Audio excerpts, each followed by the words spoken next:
to be able to do that. I heard a guy on today from one of the Tribune saying that the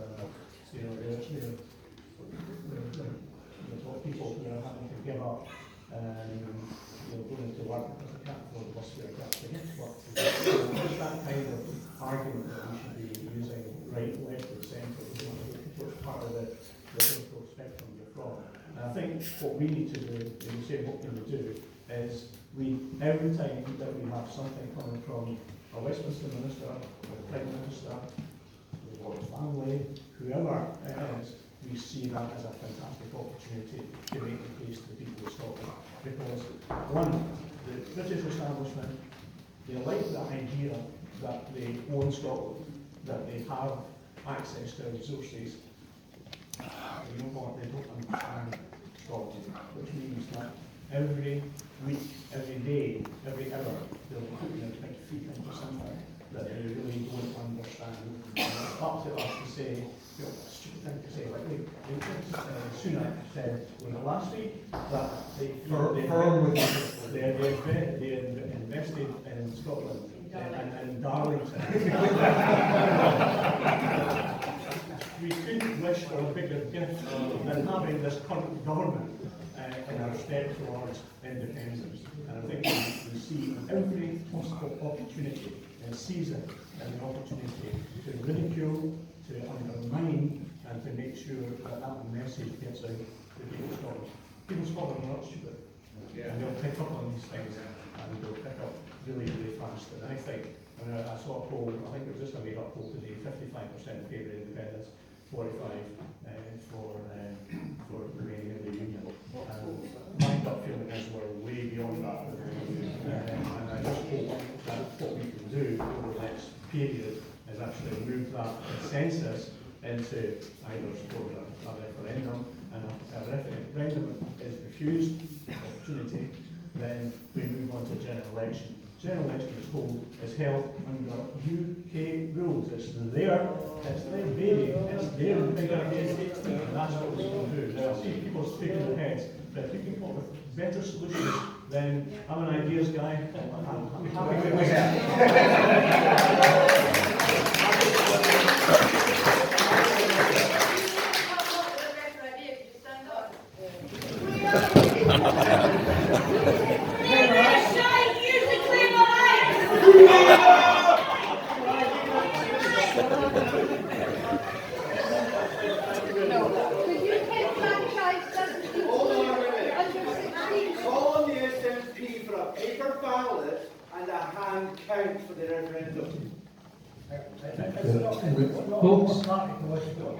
Folks, I was just going to remind every delegate here, we're not here to discuss party politics or scores.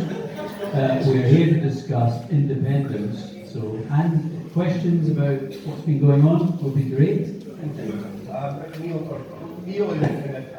there's one more point. But you may have other ideas on how to do it, and that needs to be respected. But and listen to it. But the big thing for me is it recognised internationally? And is it legal? And these are the big points. Is it legal? Will it be recognised internationally? If the answer to any of these questions is no, then you need to have a better idea, you need to have a better solution. Because what we cannot do is end up where we are into a constant arena where there's a stalemate between London and Edinburgh. That is not helping people who need to pay bills.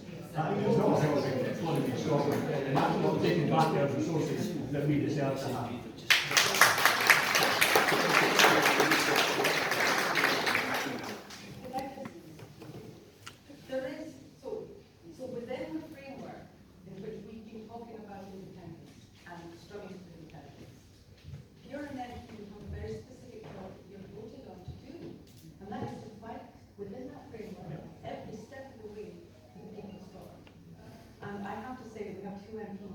With one hell of a track record of doing exactly that.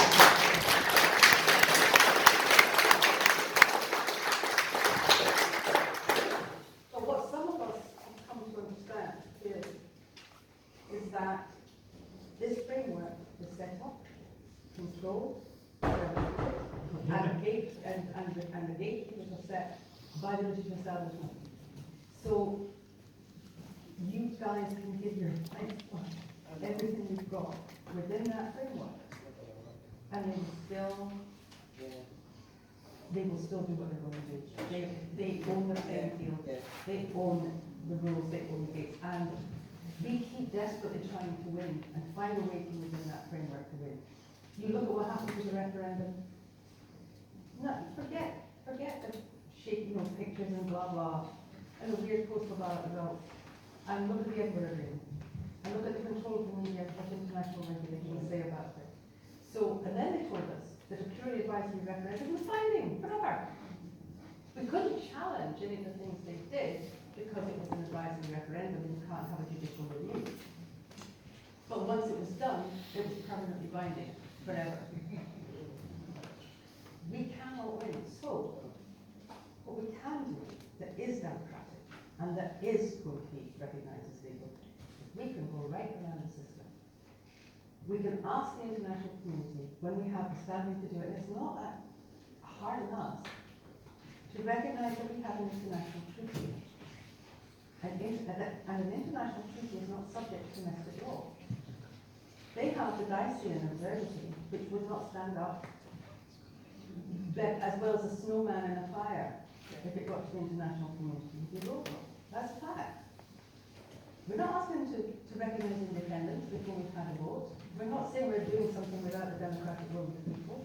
We're asking them to recognise an international legal reality. That's it. That constitution, that treaty comes with a binding condition. We ask them to recognise the international provisions of an international treaty entered into by two sovereign nations. From the argument that somehow, because England's parliament was sovereign at the time, and Scotland completely extinguished itself, which is absolute rubbish, means that the English Act of Ratification, because they were sovereign and not the Queen, somehow supersedes the treaty. Look, that would be laughed out of the House and under any international hearing. But it's never been taken. It's never been tested. And I've talked to Joanna Cherry about this. This has never been tested. We know what they would find. Once we get that, with a huge civic movement behind it, the sovereignty of the Scottish people, which we are dependent on, which is about to go under Section 38 of the EU withdrawal bill and a brand new Act of Union, which is completely unlawful under the Scottish Constitution, is upheld and safeguarded. And we also have a mechanism for considering whether the union has been breached because the condition of that union has been fundamentally violated. So what we have is support for our politicians coming from the grassroots movement, support for another Scottish Constitutional Convention, support that says that the international community now absolutely respects Scotland's constitution and therefore respects the sovereign right of the Scottish people to set the terms, the ballpark, the ball, the team. Neil, you wanted to say something? Yeah.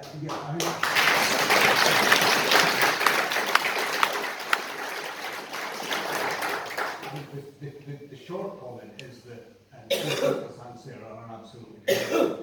And Douglas is correct in that, in terms of the international audience, it's sensible to have attempted to progress the case for independence through the UK institutions. That's a sensible thing to do. Not to be hotheads, not to get into conflict as others have done at an early stage.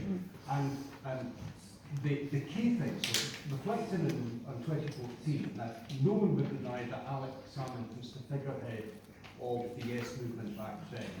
But he would probably be the first to admit that he wasn't responsible for guiding or driving the Yes movement. That came from the grassroots.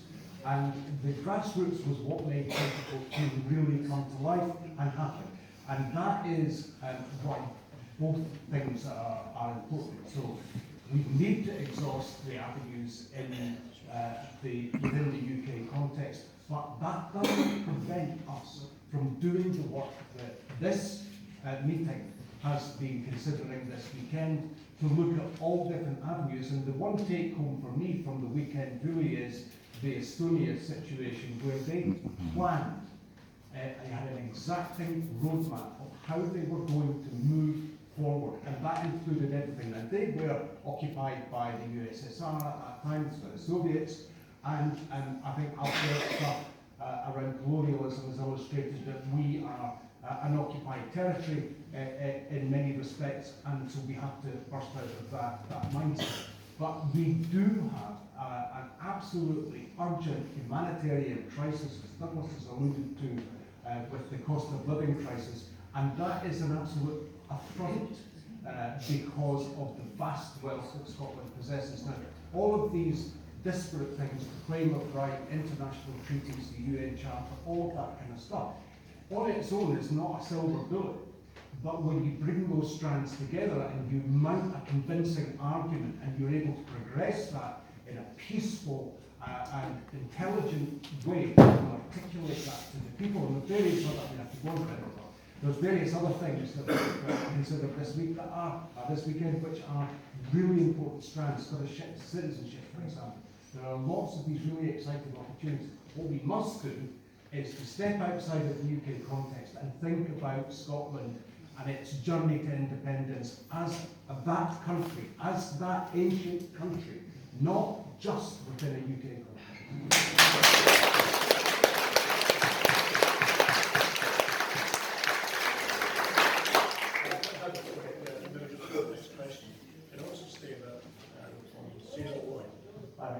One of the about international recognition.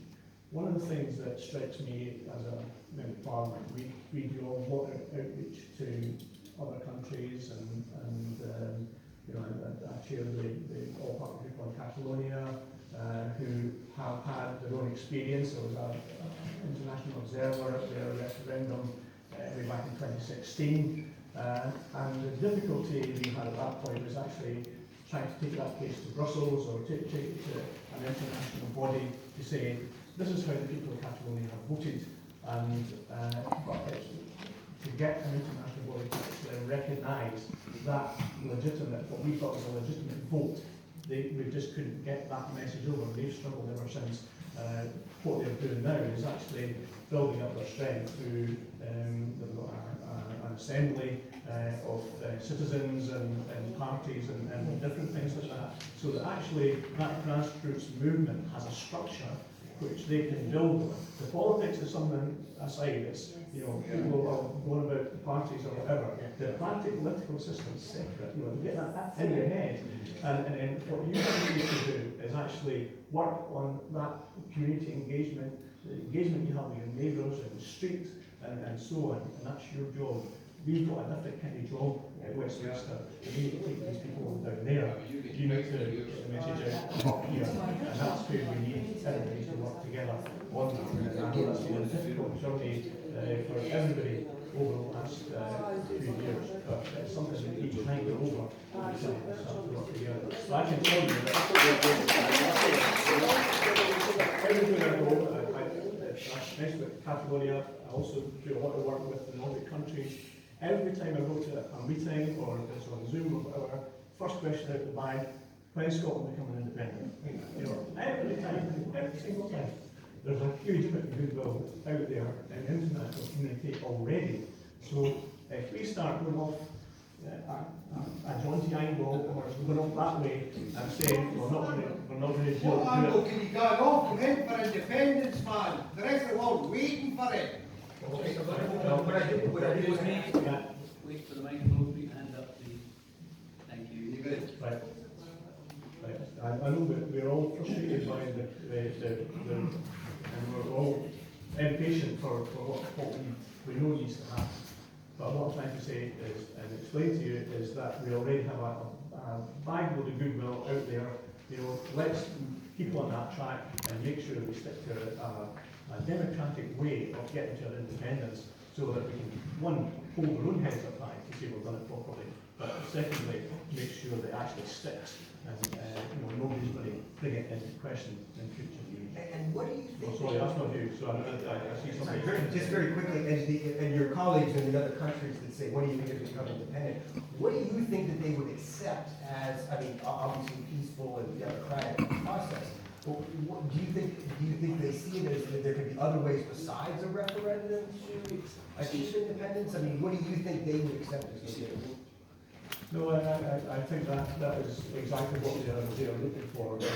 Catalonia, even although they had what a lot of people recognise as being a legitimate process, it's still being rejected by a lot of people across the international community. Can I, Mark, Sorry, Neil, quick point, you quick point, and then, go ahead.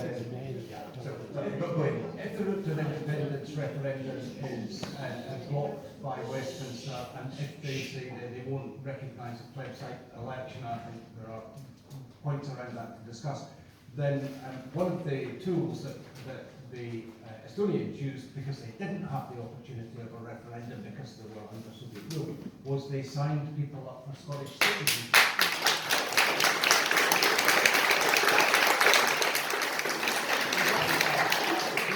Expression of where you belong. Senator, I was just going to add, Mark, just to say, one of the things with Catalonia is that it recognises a region that's trying to where Scotland is recognised as a nation. And the other part of that is that we're not looking, there has to be recognition. There are, as you know, there are definitions for what kind of an organisation or body has standing under the UN rules to bring a petition. So we're well aware that we will need to create a movement which satisfies the requirements for standing to bring a petition to the International Court of Justice, not to say we're independent, but you have to have a vote for that at some point. Nobody's saying you can't. But to move the conversation out of Westminster's grasping greedy little hands and put it back in us. That's the point.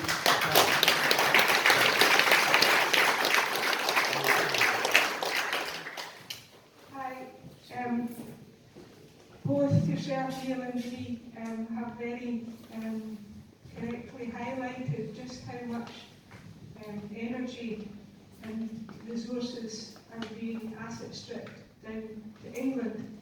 At the moment, the cost of life crisis is affecting English people as much as Scottish people, and we stand with a Westminster government that's extremely right-wing and I would say extremely unsteady. That's not a safe or a good combination. You asked for tools as to how you might address this. At the moment, England has a deficit in electricity use of about 11%, most of which is met by Scotland's renewables. It generates electricity through gas turbines, 45% electricity through gas turbines, and 65% of the UK's gas comes from Scottish territorial waters. So at a minimum, that's another 10% of England's electricity that's being produced from Scottish assets.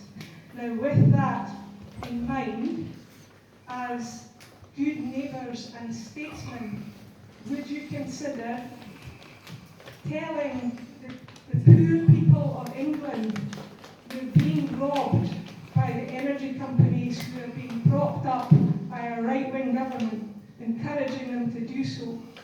An independent Scotland will provide you the same amount of energy at a reasonable price, which is what we don't get at the moment. But a provision of doing that is that you insist that your politicians, your English politicians, sort out the rubber bands. You don't get any electricity, you don't get any gas until you do that.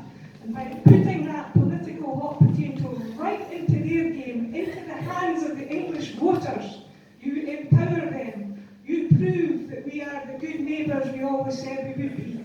You are the statesmen, right? But more than anything, you put into the collective consciousness of the English people just how much they're robbing us of our assets, our country's assets. It becomes beyond debate, it becomes a matter of reality, it becomes a very, very powerful political tool, but it empowers them to sort out these bastards down in Westminster.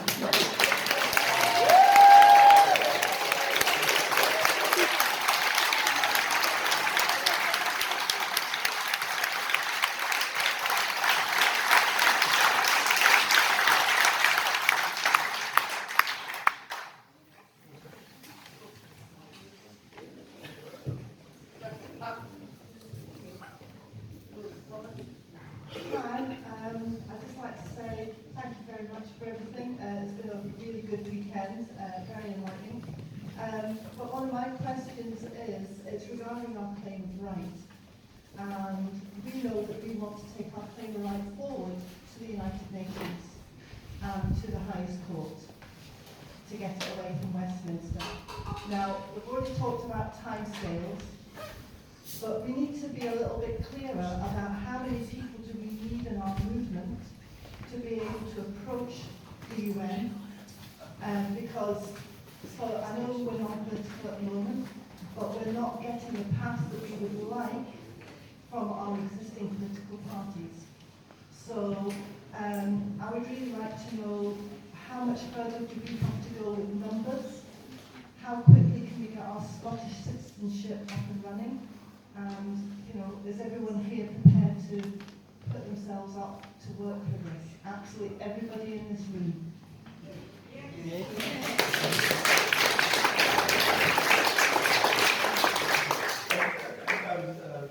David, could you give that to Paul for a minute? I just wanted to get his view on that.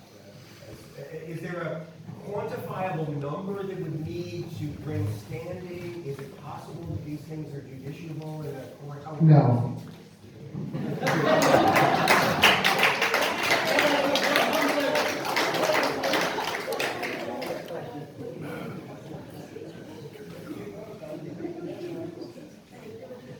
I've been waiting to ask this question for a wee while, and the person is Sally in front of me, she got in first. I'm very glad that she did, because I was asking a very similar point, because I don't know what the 6 methods are that you suggested to get to independence. I can think of only 4, and I'll leave some up by the way, so I don't know what's been happening over the last 2 days, but I presume that the six methods to independence go front door methods, and really what Sammy was talking about there is what I've been thinking for a wee while actually, a backdoor method too, because we do need a backdoor method. Well, I don't know if we need one, but a backdoor method won't do any harm, because it's about, well, it was the early 60s since I've come to this country to settle in it. I came from England, and there's not a lot of satisfaction in England with Westminster at the moment, as you can understand. And there's a Northumberland party. There's all sorts of moves for English parliaments, English national anthems. I mean, these women that have done so well, these English women that have done so well, and I don't know what the result will be, but the anthem down there will probably be "God Save the Queen," and they're English. They deserve their own anthem, and they do have one. And really, we should try to empower the English as well as ourselves, in my opinion.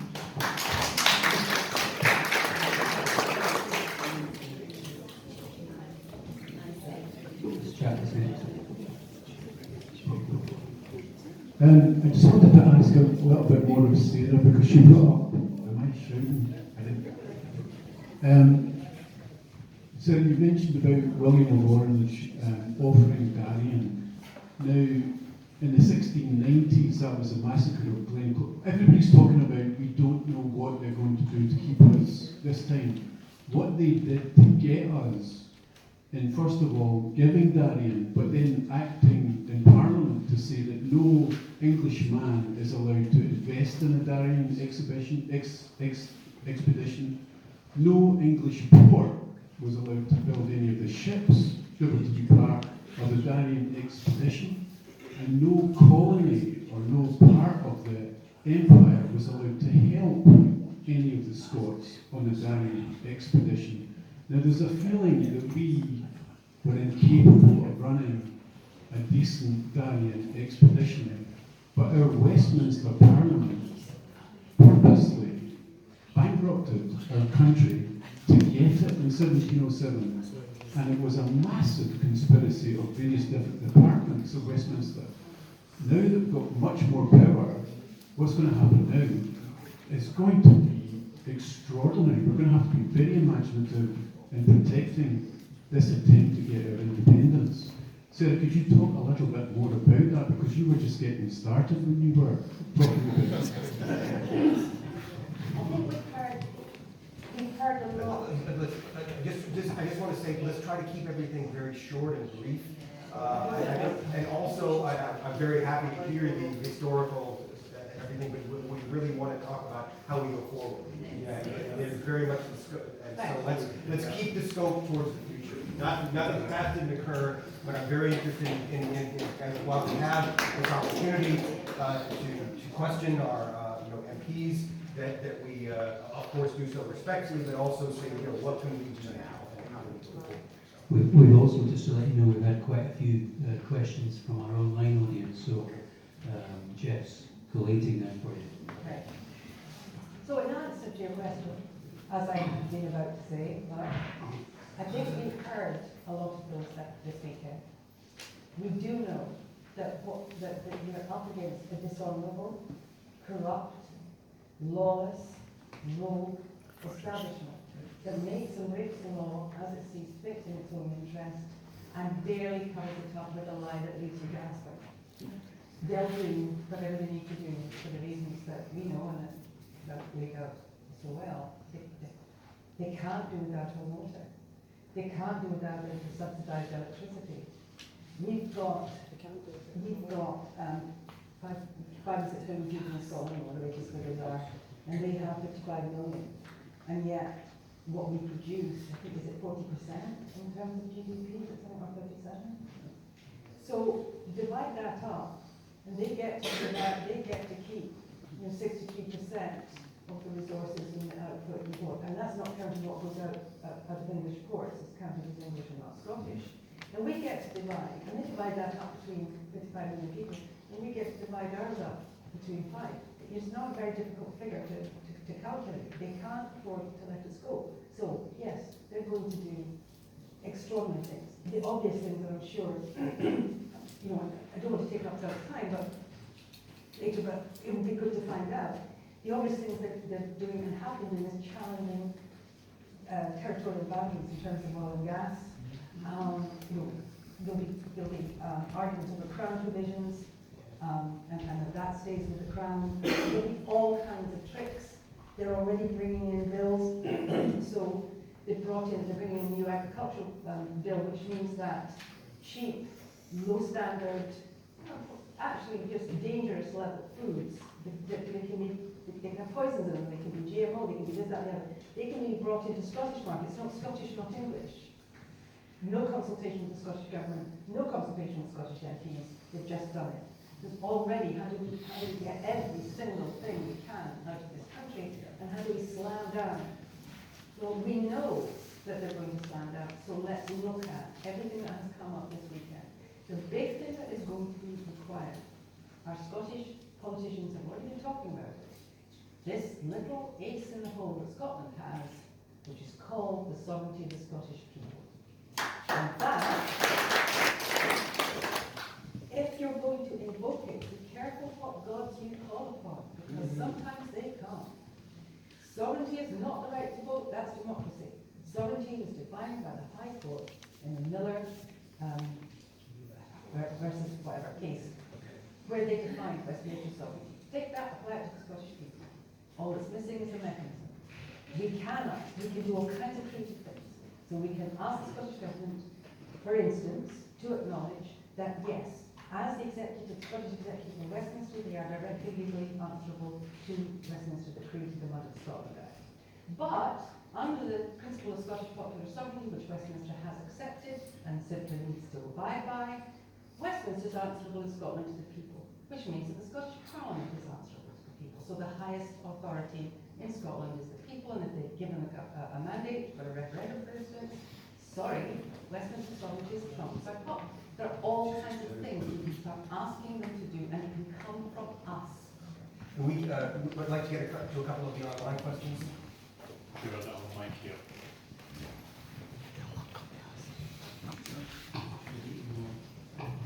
Okay. Impossible. Okay, lightning mood a little bit. Someone called Malka Dog, also known as Brian.